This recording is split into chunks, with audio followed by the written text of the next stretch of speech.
Before listen, lock your door. First story. The rain was coming down so hard it looked like the sky was trying to drown the earth. I'd been driving for nearly 6 hours through back roads and forgotten highways, trying to outrun a fight I shouldn't have started and a life I didn't want anymore. When I saw the flickering neon sign Finch's Diner, open 24/7, I figured it was a sign from whatever was left of God. The place looked like it hadn't been updated since the 70s. Chrome siding, red vinyl booths, the smell of burnt coffee and bacon grease soaked into the walls. I was the only customer, aside from an old man hunched over a counter stool who didn't even turn when I walked in. A waitress appeared from the kitchen. She was in her 50s, hair piled in a beehive, eyes tired but kind. She handed me a menu but didn't ask for my order. "Take your time, hun," she said, and walked back behind the counter. I stared at the menu for a while. Everything was faded, like the names of the dishes had been eaten away by time. But one thing stood out, typed in a different font, centered. At the bottom of the page, the last order, $6.66, only if you're sure. I chuckled. Cute. I figured it was some kind of joke special, like an off-menu burger for regulars.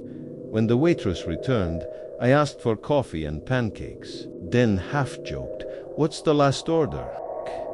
She looked at me longer than she should have. "No one ever orders it. You shouldn't either." Now, I wasn't exactly in the mood to be told what I should or shouldn't do. Something in me, the part that always screwed things up, cried. Then I was going to order it. I wanted to see what would happen. So I leaned back, smiled, and said, "I'll take the last order." The room got quiet. Too quiet. The old man at the counter slowly turned his head toward me. His eyes were pale and glassy, like he hadn't blinked in years. The waitress didn't move. For a second, I thought maybe I'd broken some kind of unspoken rule, "You're sure?" she asked, her voice flat now. "Yeah, why not?" She disappeared into the kitchen without another word. I waited. Minutes passed. The rain intensified outside, hammering the windows like angry fists. I stared at the door to the kitchen. The old man hadn't moved since he turned to look at me. His mouth was slightly open. I realized I couldn't hear him breathing. When the waitress finally returned, she wasn't carrying a plate, just a silver dome-covered tray, like something out of a fancy hotel. She placed it in front of me and whispered, "You can still walk away." But I didn't. I lifted the lid. There was no food, just a small black key, a single match, and a folded napkin. Written in what looked like red ink or maybe something thicker were the words, "Eat or be eaten." I laughed. "What is this?" The lights flickered. The old man stood up. I hadn't realized how tall he was, or how long his arms were. He started walking toward me slowly, deliberately. The waitress backed away. "You ordered it," she said softly. "You invited it in." "I didn't invite anything. What the hell is this?" I stood up, heart pounding. "Don't run," the old man said in a voice that didn't match his body. It was low, rattling, and layered like more than one thing was speaking. I bolted. I made it to my car, fumbling the keys, hands shaking. The rain blurred everything. I reversed so fast I nearly hit the curb, but I didn't care. I drove for hours, until the sky started to lighten, until I found another highway, another gas station, another place with people who looked normal. I told myself it was a prank, a weird diner ritual, something to mess with outsiders. But the match and key were still in my coat pocket, and that night, when I stopped to rest at a cheap motel, I heard tapping on the window. Not knocking, tapping. Pulled back the curtain. There was a napkin stuck to the glass. Same words, same red ink. eat or be eaten. I never went back to that town. I don't even remember its name anymore. But sometimes I still see that old man in reflection store windows, rear view mirrors, just for a second dot. And sometimes when I pass a roadside diner in the rain, I wonder if it's still out there, waiting for the next order. Second story. I was driving home from my shift at the liquor store, same as I did every night. It was almost 1 a.m., and the streets of our small town were empty, lit only by scattered yellow street lamps. I usually took the main road, but that night, on autopilot, I veered off to the shortcut that dipped beneath the old overpass. I'd taken it 100 times. It saved me 5 minutes and never felt unsafe. Until that night. I remember slowing down as my headlights hit the graffiti-covered concrete pillars. There was a weird fog hanging low in the underpass that night, like steam rising off the pavement. I thought maybe a water line had burst or something. But as I rolled through, I caught movement in the corner of my eye, something ducking behind one of the pillars. At first I thought it was a dog or maybe someone camping out. I stopped the car, lowered the window, and called out. No response. Just the soft hum of the engine and a drip-drip echoing under the bridge. Then I saw it, deuce, for a second. A face peeking out, pale, sunken eyes, gaunt cheeks, strit, and a mouth that didn't look human, it stretched wrong, like it had too many teeth. I slammed the window shut and sped through, tires screeching. When I got home, I tried to brush it off. Told myself it was just a homeless guy, someone sick, someone unlucky. I locked the doors, left the lights on, and went to bed. I didn't sleep. 2 nights later, I had to close the store again. I dreaded the drive. I told myself I'd avoid the shortcut, but somehow I ended up there again. I wasn't even thinking. Muscle memory, I guess. Same fog, same emptiness.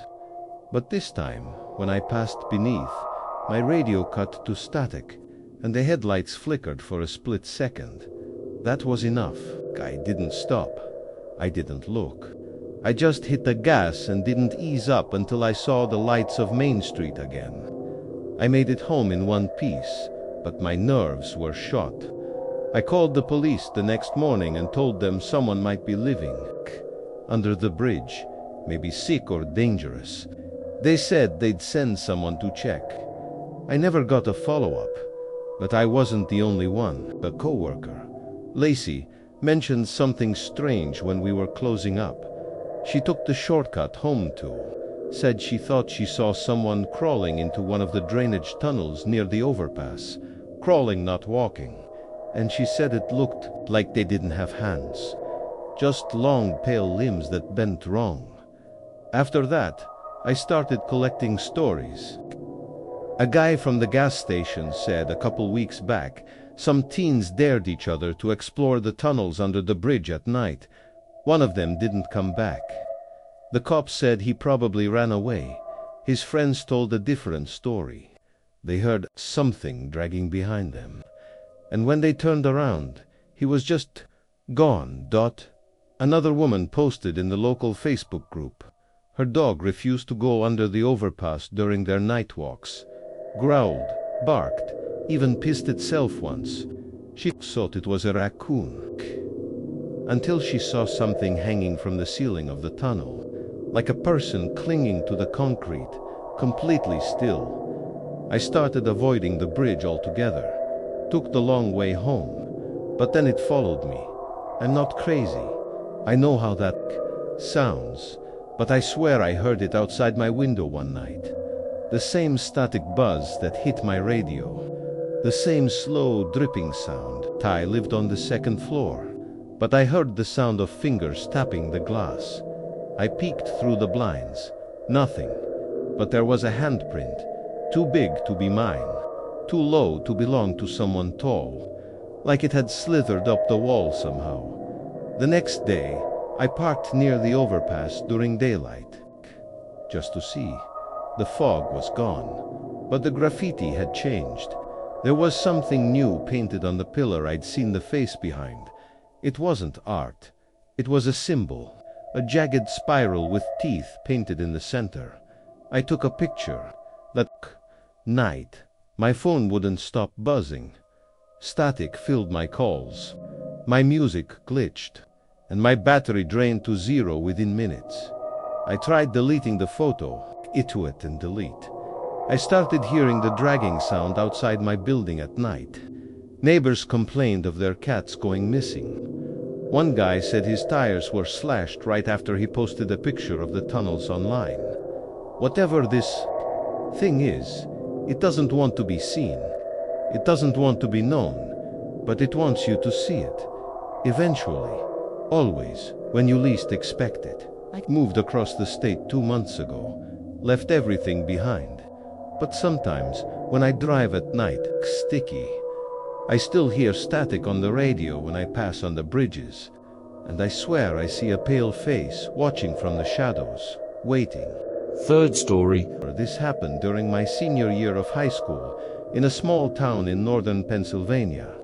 Our school was built sometime in the 60s, a drab brick building, with buzzing fluorescent lights and lockers that never closed properly. It wasn't haunted, not officially, but it always had this stale, heavy feeling inside, like the air was thicker than it should be. I was just a regular student, nothing special. I wasn't popular or a loner, just one of the kids trying to make it to graduation without too much drama.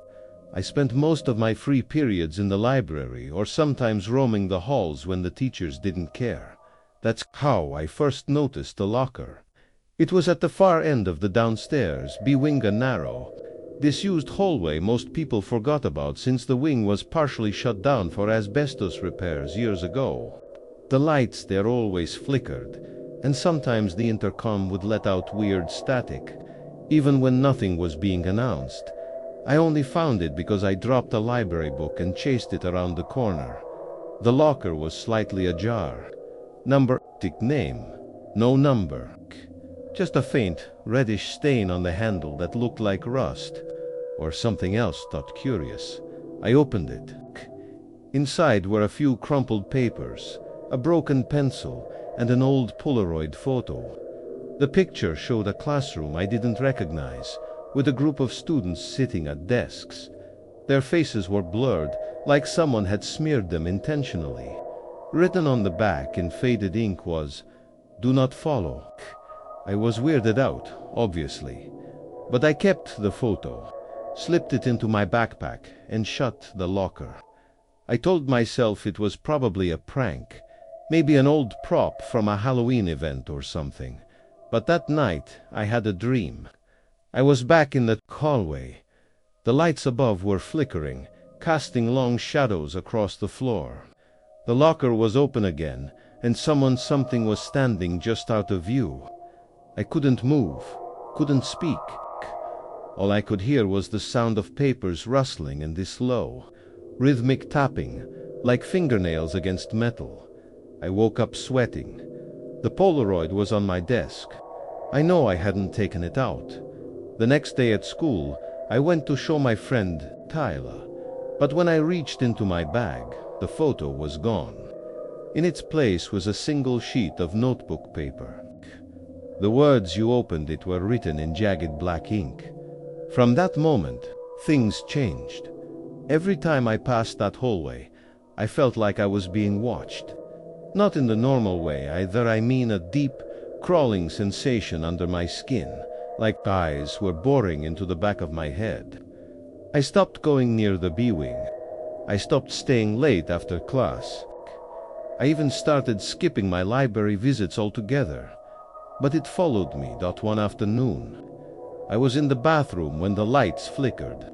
I glanced up, expecting them to stabilize, but instead they went out entirely. I stood there in the dark, waiting for them to come back. A second passed. Then another. Then I heard footsteps. Not outside the bathroom. Inside they were slow, deliberate. One step pause, Another, the air grew cold.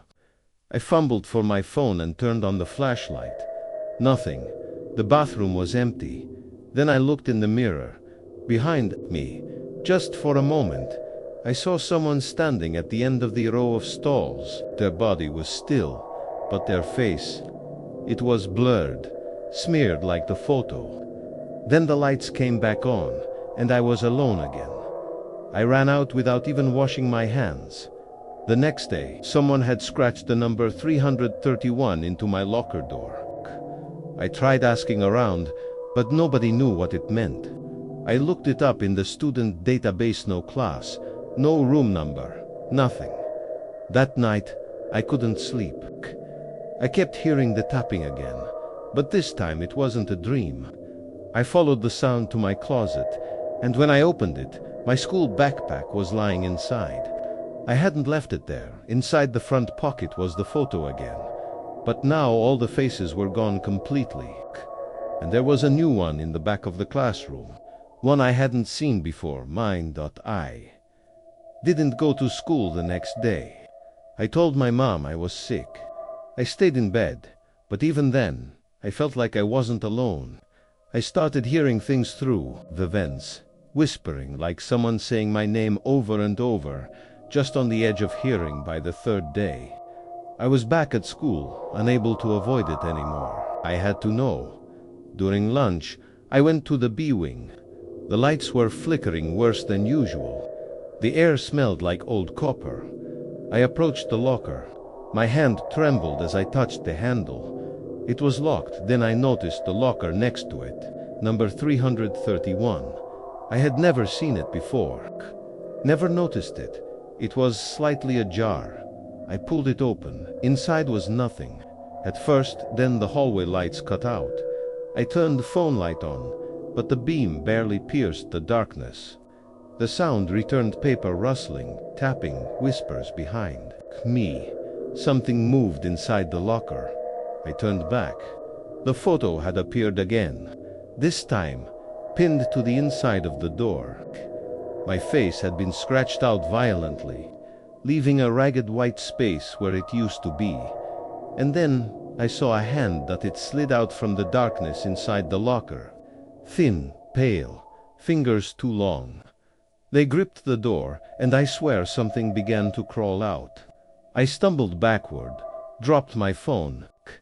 The light spun across the floor, briefly illuminating a face, blurry, melting like wax left in the sun. It opened its mouth, but no sound came out. Just a long, dry breath that seemed to pull the air from the hallway. I ran. I didn't look back. I didn't stop until I was outside, in the parking lot, gasping for breath. Later that day, when I tried to show someone where the locker was, the hallway was sealed off.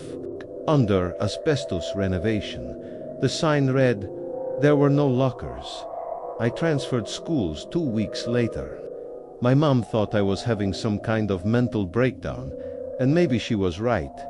I never told her about the photo. I never told anyone, really, but I kept it. It's in a shoebox under my bed at my new apartment. That the faces are all gone now. Even mine. And sometimes, late at night, I hear the tapping again, just 3 times, like someone trying to get out. I haven't opened the box since. I moved. I won't, but sometimes, when I wake up, it's sitting on my desk. Open, and the photo is face down. I always turn it over, just to make sure. Last time I checked, there was a new face, one I didn't recognize, but I have a feeling I'll see it soon, maybe at work, or in line for coffee. Gore staring back at me from a mirror. Wherever I go, it finds me. So if you ever find an old locker in a hallway that shouldn't be there, don't open it, not unless you want to be next.